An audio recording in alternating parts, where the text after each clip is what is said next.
올해 저에게 가장 기억에 남는 기사 제목 중 하나는 이것입니다. 부산 이대로 소멸하는가. 부산이 전국광역시 가운데 처음으로 소멸 위험 단계에 진입했습니다. 미래의 부산에는 노인과 바다만 남게 될 거라는 암울한 전망이 현실이 될 가능성이 높아지고 있습니다. 슬로우 뉴스 이정환 대표님 모시고 자세히 얘기 나눠보겠습니다. 반갑습니다. 네, 안녕하십니까. 슬로우 뉴스 생소한 분들도 있을 수 있는데요. 제가 구독하고 있는 뉴미디어 컨텐츠가 11개더라고요. 그중에 제가 만약에 다 구독 해지하고 하나만 남겨야 된다라고 하면 저는 슬로우 뉴스를 선택하겠습니다. 네, 고맙습니다. 저희는 날마다 아침 7시에 슬로우 레터를 발송하고 있습니다. 그거 받아보시는 거죠? 네네. 네. 자, 슬로우 뉴스가 이번에 낸 리포트 제목이 부산에 먼저 도착한 인구 소멸입니다. 네. 그러니까 도대체 부산이 얼마나 심각한 겁니까? 한국의 광역시 가운데 가장 먼저 소멸 위험 단계에 들어섰습니다. 이게 정말 충격적이었던 건 인구 감소 우리 시골 마을 생각하게 되는데 인구 제2도시 부산에서부터 소멸 위험 단계에 들어섰다는 건 지역 소멸이 비수도권 대도시부터 이제 본격화하고 있는 양상이라는 거죠. 부산, 대구, 울산 순으로 위험하다고 할 수 있습니다. 저도 부산에서 고등학교 때까지 살았거든요. 네. 1988년부터 이제 서울에 올라와 살고 있는데 네. 낮에 부산 지하철을 타면 한 가지 특징이 있어요. 네. 고령층의 승객 비율이 서울보다 확연히 높아요. 그러니까 부산이 고령층과 그만큼 많다는 얘기죠. 그렇죠. 해운대에 가서 보는 그 센텀시티의 그 모습과 실제 부산이 많이 이 통계를 들여다보면 깜짝 놀랄 정도의 그런 그 데이터가 많았습니다. UN 기준에 따르면 전체 인구 가운데 65세 이상 고령 인구 비중이 20%가 넘으면 초고령 사회라고 하죠.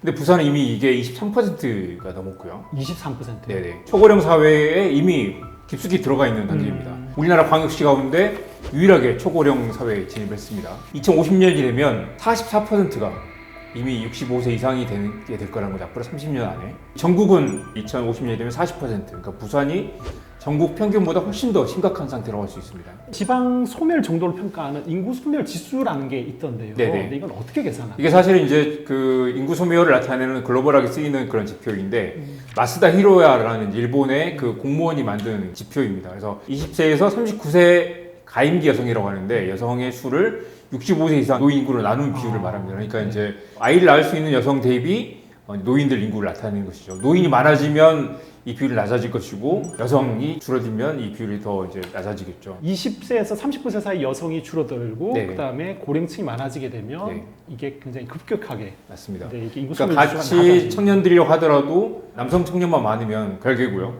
네. 여성이 줄어들면 아이를 낳을 수 없는 거니까요. 이 가임기 여성이 많아야 아이를 많이 낳는다라는 그 일차원적인 접근이다라는 비판도 있었지만 네. 실제로는 이게 가장 정확하게 인구 소멸의 위험을 나타내는 그런 실질적인 지표이기도 하고요.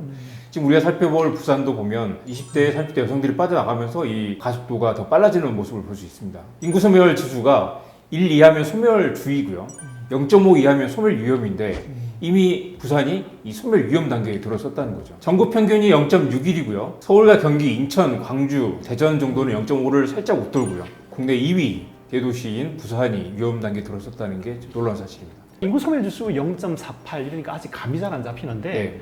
이게 몇 년 후에 몇만 명으로 줄어든다. 네. 이런 연구가 국내에 나온 게 있습니다. 네. 2052년이 되면 부산 인구가 245만 명까지 줄어들게 되는데 이게 중위 추계라는 거고요. 그러니까 어느 정도 그 지금 상황이 유지될 것이다라는 건데 더 안 좋은 최악의 상황에서는 227만 명까지 줄어들 수 있다는 것입니다. 그래서 이 추세를 방치를 하면 부산 인구가 30년 안에 70% 수준으로 줄어들 거라는 건데요. 그러니까 식당, 학교, 유치원, 학원, 술집 등등의 모든 부산의 서비스업들이 4개 가운데 하나가 망한다고 볼 수 있겠죠. 아, 4개 가운데 하나가 망한다고 하니까 정말 좀 심각한 느낌이 네. 딱 이렇게 와 닿는데 근데 이게 합계 출산율을 보면요. 네. 서울이 0.59명이고 네. 부산은 0.72명이라고 나오더라고요. 네. 근데 인구 소멸 지수는 뒤집어져요. 부산이 네. 0.48이고 서울이 네. 0.80이다. 예.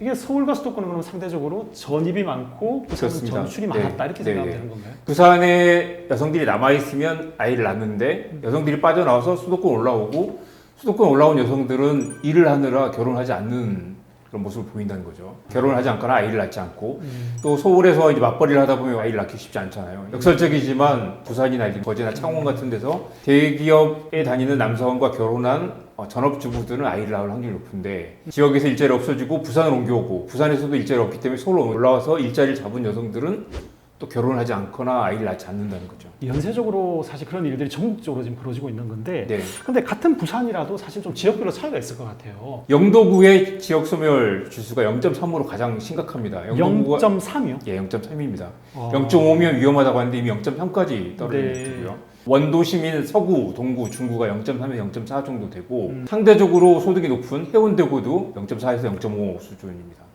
부산 국제신문에서 기획한 인구 소멸 시리즈의 제목이 먼저 온 미래 영도더라고요. 그러니까 영도구 인구 소멸 문제가 앞으로 부산의 다른 구들에게 펼쳐질 그런 것들의 전조다, 미리 보여주는 것이다 네. 라는 제목인데, 부산 MBC에서 2022년에 만든 시사 포커스 인이라는 프로그램을 봤는데 네. 그게 이제 영도구의 빈집 문제가 네. 아주 심각하게 나오더라고요. 그러니까 골목이 있는데 막 이 집, 저 집 이렇게 군데군데 비어 있어요. 그렇죠. 그리고 빈집은 전염처럼 계속 확산되는 양상을 보입니다. 한 군데 빈집이 생기면 동네 전체가 무너진다거나 완전히 슬럼화되는 그런 경향을 보이죠. 영도구 보면 1984년에 인구가 22만 명이었는데 2022년에 11만 명으로 거의 반토막이 났죠. 반토막이 났네요. 네. 사실 한 번 사람들이 떠나게 되거나 아니면 그 지역이 이제 슬럼화되면 더 이상 살지 못하고 계속 연쇄적으로 사람들이 빠져나가는 그런 모습을 볼 수 있습니다. 이게 이제 지역 조선 산업의 몰락과도 연관이 되겠지만 중소 조선 수리 산업 같은 것들이 발달돼 있었는데 지금 상당수가 문을 닫았고요. 이 가보면 뭐 동네가 이렇게 황량한 그런 지역들이 많이 있습니다. 영도구에 이제 모모스 커피에 이제 영도 분점이 생겼는데 네. 뷰가 조선소 뷰예요, 저쪽에. 아. 조선 수리 산업 하던 데들이 이제 거의 뷰만 남은 카페들만 들어와 있는 약간 그런 상황으로 네. 쇠락해가는 모습을 볼 수 있었는데, 제가 아침에 네. 나올 때 오늘 부산 이대로 소멸하는가라는 주제로 네. 촬영을 해라고 얘기했더니 이제 가족들의 반응이 이렇습니다. 부산이 왜? 아. 아니 해운대가 네. 센텀이 그렇게 화려한 모습과 그래도 젊은 사람들이 이렇게 좋아할 만한 인스타그래머블한 그런 뷰 포인트가 굉장히 많은 부산이 네. 다녀오니까 안 그렇던데 왜? 이러더라고요. 젊은 사람들이 두루 좋아할 만한 요소를 갖춘 해운대구가 네. 0.4에서 0.5로 인구 소멸 지수가 나타났다. 심각하다. 네. 좀 의외인데요. 그러니까 해운대도 사실 빛과 번쩍한 마천루 뒤에 있는 쇠락한 지역들이 있거든요. 그리고 사실은 이제 거기 개발하는 과정에서 철거한 그런 지역들이 많이 있기 때문에 그 지역들에서는 급격히 도무지들 빠져나가고 있고요. 해운대가 센텀 지구의 그 높은 임대료나 물가를 감당하지 못하고 거기는 사실 이제 또 40대, 50대 어느 정도 재력이 있는 사람들이 이주해 오면서 젊은이들이 오히려 밀려나가는 그런 모습을 볼 수 있는 거죠. 그러니까 그 해운대 구만 놓고 보면 오히려 이제 인구 소멸 지수가 굉장히 높다고 볼 수 있습니다. 제가 이제 부산 지역에서 인구 소멸을 다룬 그런 뉴스 아이템들을 다 이렇게 모니터를 해봤어요. 근데 네. 그 중에 부산 서구에 있는 한 초등학교 사례가 나오더라고요. 네. 2000년에 전교생이 858명이었어요. 네. 근데 2022년에 보니까 41명으로 줄었더라고요. 네. 그러니까 무려 95%가 사라진 거거든요.